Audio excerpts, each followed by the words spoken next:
1,000원짜리 내가 쓸 수도 있고 한 장 쓸 수 있고 두 장 쓸 수 있고 이렇게 계산돼야 돼. 됐습니까? 자 그럼 이제 금액의 수로 넘어가면 어떻게 해야 되느냐? 자 가장 클리어한 방법은 표 만드시는 거예요.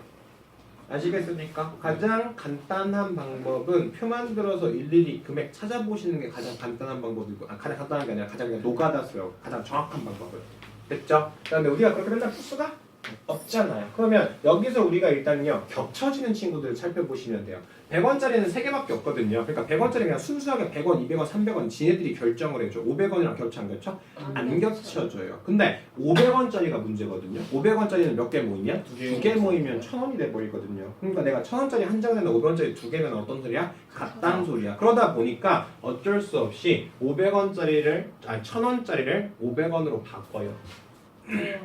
그러니까 1,000원짜리가 총 몇 장 있다는 거? 2,000원씩 있다는 건 500원짜리가 총 몇 개 있다랑 같아? 4개 있다랑 같아요. 아셨습니까? 그러면 총 500원짜리가 몇 개가 돼버립니까? 7개가 돼요. 그래서 지금처럼요 내가 돈을 모았을 때 그 위에 있는 단위랑 겹쳐지게 돼버리면요 그 위에 있는 그 단위를 돈을 쪼개가지고 밑에 있는 단위로 그냥 맞춰요. 돼요?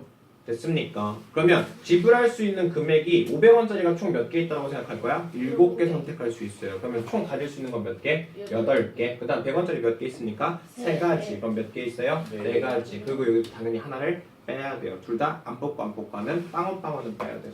그럼 왜 되는 거예요? 네? 왜 되는 거예요? 그냥 왜냐면요 네. 내가 어차피 만들 수 있는 금액만 따질 거니까요 결국에는요 여기에 있는 걸 내가 쪼개가지고 여기다 집어 넣어도요 500원짜리가 총 몇 개 있죠?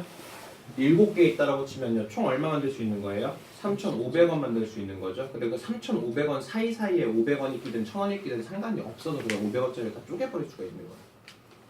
무슨 얘기인지 이해되세요? 네. 그러니까 나는 1,000원짜리를 한 장 고르나 500원짜리를 2개 고르나 상관이 없다고. 그러면 그냥 전체 금액이 총 얼마란 소리죠? 3,500원이죠. 근데 기본 단위는 얼마입니까? 500인 거죠. 그러니까 총 500이 7개 있다로 계산을 해도 상관이 없다고. 어차피 내가 1,000원짜리를 고른다가 중요한 게 아니라 내가 1,000원을 만들기 위해서는 500원짜리를 2개를 선택하겠다나 5,000원짜리 한 장 선택하겠다나 어떻습니까? 같은 케이스니까. 그러니까 결국은 얘를 500원짜리 그냥 4개로 봐도 상관이 없다가 돼요. 금액으로 따질 때. 방법의 수로는 안 돼요. 100원짜리가 10개 있으면 100원짜리가 10개 있으면 그럼 얘도 그럼 다 쪼개야 돼요. 그러면 얘가 총 얼마 있죠? 3,500원 있죠. 그럼 100원짜리가 총 몇 개 있는 거죠? 35개 있는 거죠. 그러면 35개 될 거니까 총 45가지를 계산할 수 있어요. 그러니까 100원짜리가 45개 있어요. 근데 100원 단위로 내가 다 쪼갤 수 있다는 소리거든요. 그럼 100원, 200원, 300원, 400원에서 어디까지 가죠? 4,500원까지. 그러니까 빵원 뺀 44개가 돼요. 이해되시죠? 무슨 얘기하는지? 아니지. 100원짜리가 45개면 4,500원인 거죠. 그렇죠? 맞죠? 45개죠 그러면. 1, 2, 3, 4. 하나 빼야지. 하나 뺄 필요가 없죠. 100원짜리가 45개면 그냥 1, 2, 3, 4, 5, 6, 7, 8, 9, 10 이렇게 해서 45개니까 45가지죠. 영어이 아예 포함 안 돼 있죠. 원래 영어를 포함시키면 46개죠. 거기서 하나를 빼면 되는 거예요. 아시겠습니까? 그래서 금액이 겹쳐지면요 그냥 낮은 단위로 무조건 맞춰요. 금액은 그렇게 해도 상관이 없으니까. 아시겠죠? 그리고 늘 수학을 얘기하지만 이해가 안 되면 일단 외우셔요. 선 입력하시고 선 외우시고 그 다음 그런 문제 비슷하게 풀 때 그걸 적용이 되나 안 되나를 확인하시고 안 되면 다시 외워야 돼. 그 방법을 계속 해야 돼. 알겠죠? 수학이 니네들이 천재가 아닌 이상 수학이라는 과목 자체가 이미 거의 그러니까 지네들이 지금 얘네들이 배우고 있는 모든 수학은 그냥 전통 수학이에요. 전통 수학, 오리지널 수학. 그러니까 이미 지금 2016년 이 넘어가는 이 오래된 시기 그리고 BC 전에 있던 그 사람들까지 다 포함시켜서 수학의 정수들을 다 모아서 만들어낸 게 지금 우리가 수학을 배우고 있는 전통 수학이란 말이에요.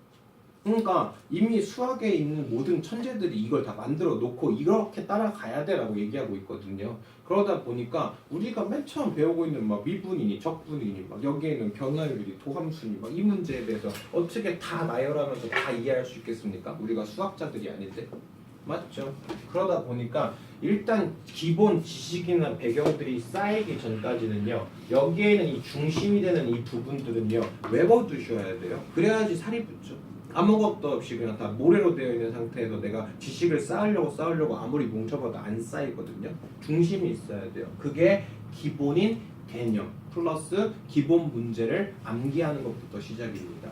그러다 보면요, 수학 공부를 계속 하시다 보면요, 전에는 그냥 단순하게 외워서 풀었던, 암기해서 풀었던 그 부분들이요, 이해가 되기 시작해요. 그게 수학에 조금이 얼마 없지 않은 재미라고 할 수 있는 건데, 이제 고생해서 내가 외웠던 거, 고생해서 문제 풀었던 게 나중에 지식이 쌓이면 쌓일수록 그 배경 지식을 통해서 그 문제가 좀 더 클리어되고 예쁘게 잘 풀리고 그거에 대한 개념이 확실하게 쓰는 거, 이런 과정 자체가 계속 왔다 갔다 들리면서 수학에 대한 그런 몸집이 좀 커지는 겁니다. 아시겠죠? 그래서 늘 얘기하지만 일단 기본이 쌓이는 데가 힘들어요. 수학 과목이라는 것 자체가 일단 중1, 중2, 중3, 고1, 고2, 고3을 다 이해해야 된다. 일단 그게 기본 베이스고 내용 자체도 어려워요.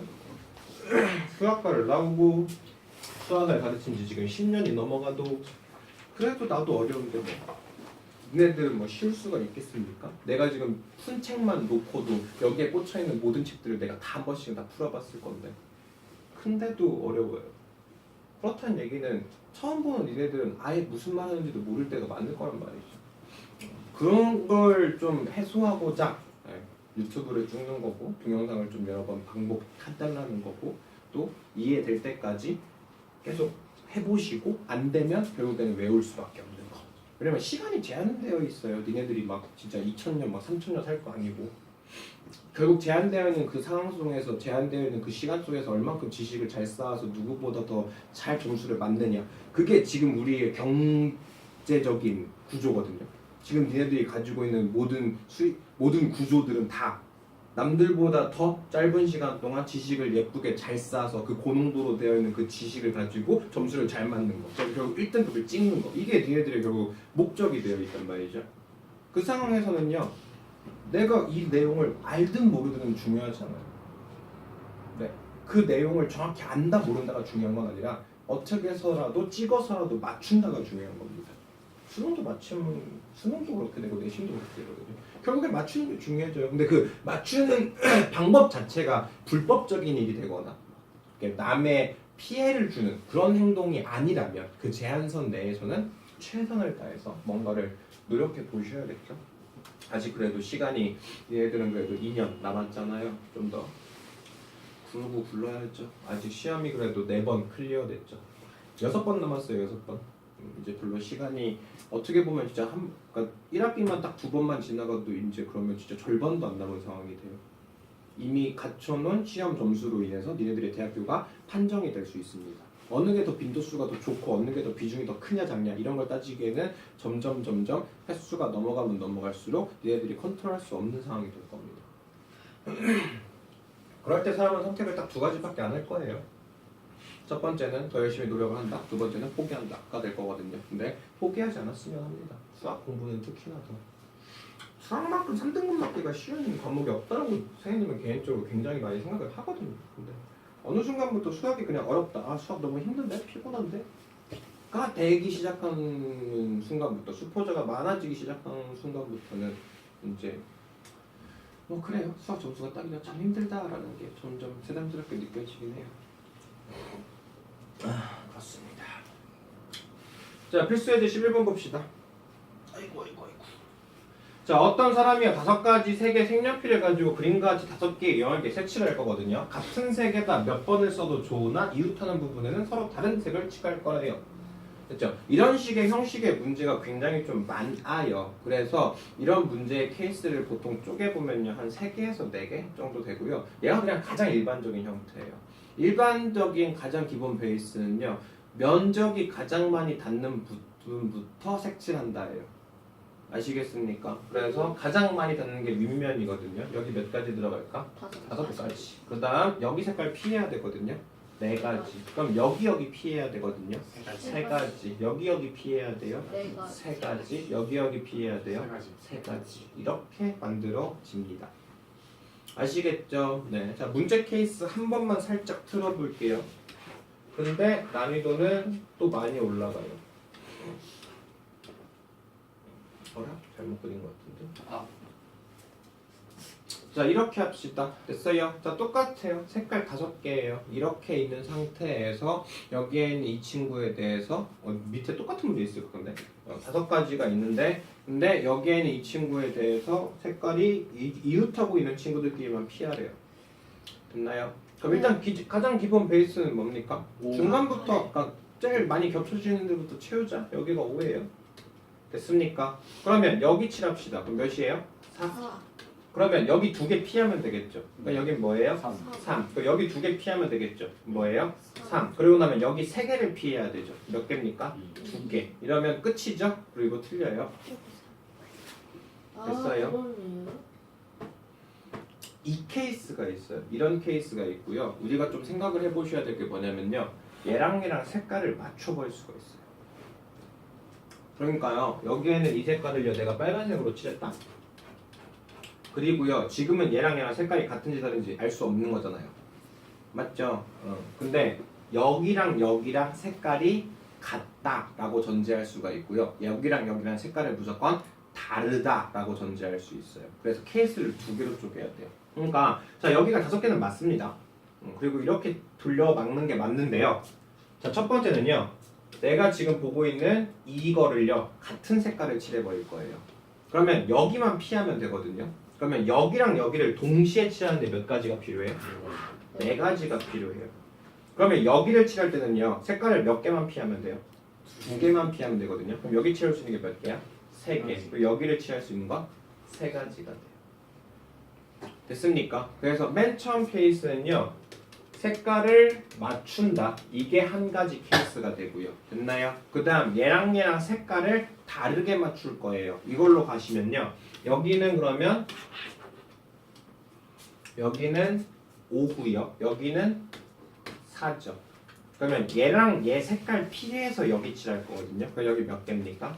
3개죠. 그러면 여기 색깔 3개를 피해서 얘를 칠할 거니까 2고요. 여기 색깔 3개를 피해서 여기 칠할 거니까 2가 돼요. 그래서 5, 3, 4, 2가 됩니다. 아시겠어요? 네. 그래서 문제 케이스가 이런 것도 있고 이런 것도 있고 이거 하나 더 있는데요. 그거는 나중에 원순열을 배우셔야 되는 거라 그건 나중에 그러니까 저게 뭐가 답인 거예요? 뭐 색깔 같다 다르다 했을 때. 그러니까 지금 마주보고 있는 친구를 색깔을 같은 색깔을 칠하겠다. 얘랑 색깔을 다른 색깔을 칠하겠다. 이렇게 2가지 케이스예요. 더 해야 돼요, 이거를. 네, 얘랑 다른 케이스거든요.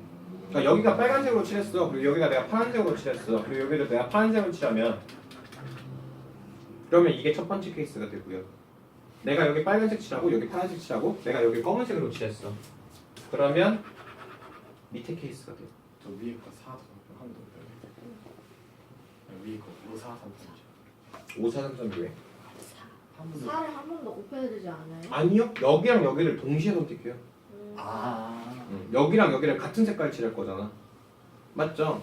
여기랑 여기를 동시에 색깔 거잖아. 그러니까 내가 색깔 하나만 결정하면 돼요. 그럼 여기랑 여기가 동시에 색깔 칠이 돼. 그러면 여기 2개만 남는 거야. 그래서 여기가 하나 모자란 게 맞아요. 개수가 하나 적은 게 맞아요. 알겠습니까? 네, 그래서 이렇게 생각해야 되는 거죠. 됐죠? 은근히 어려워. 그렇습니다. 어쩔 수 없어요. 자, 1, 2, 3, 4, 5, 7이 있어요. 서로 다른 세 실수 A, B, C가 있을 때 이 친구에 대해서 수수상을 찾읍시다. 여기에는 이 친구가 항상 성립한대요. 얘는요. 이제 부등식의 성질을 수1 때 배웠던 부등식의 성질을 섞어놓은 거거든요. 자, 모든 실수 X에 대해서 이 부등식이 항상 성립한다. 그럼 2차 부등식 적어놓고 나서 항상 부등식이 성립한다는 건 항상 뭐로 가야 돼? 한별씩. 한별식으로 가야 돼. 네, 양수죠. 그리고요. 여기에는 이 친구 항상 양수를 하면요. A는 무조건 뭐 해야 됩니까? 0보다 커야 됩니다. 네. 이해되시죠? 근데 뭐 그건 고민할 필요 없네요. 어차피 A, B는 양의 성수, 자연수에서만 얘기하고 있으니까요. 그러면 판별식만 따집시다. 자, 판별식만 따지면 판별식이 뭐면 돼요? 판별식이 뭐면 된다? 0보다 작다예요. 그래야지 그래프가 어떻게 돼? 붕 떠. 그래야지 다 양수야. 아니면 A가 음수일 때는 그래야지 다 음수. 다 양수가 됐습니까? 그러니까 항상 2차 부등식이 항상 성립한다는 항상 판별식이 0보다 작다가 무조건 떠오르셔야 돼요. 얘는 계속 나올 겁니다. 언제든지 항상 나올 거예요. 알겠습니까? 그럼 뭘 만족시켜주는 걸 찾아야 해요? 결국에는 판별식을 구해서 그 판별식이 뭐보다 작아지면 되겠다? 0보다 작아지면 되겠다. 그럼 이거 판별식과 뭡니까? B제곱 마이너스 4AC. 얘가 뭐보다 작다? 0보다 작다. 자, 여기서도요, 뭘 결정해주면 되겠어요? B를 먼저 결정해주면 되겠죠? 그래서 B를 결정해서 AC 찾고 B 결정해서 AC 찾고 이런 식으로 노가다를 좀 해보시면 여기에는 순서상이 몇 개 있는지 구할 수 있을 겁니다. 됐어요? 네. 되시죠? 그래요. 끝 아닌가? 네. 끝. 그래서요. 여기까지 해주고요.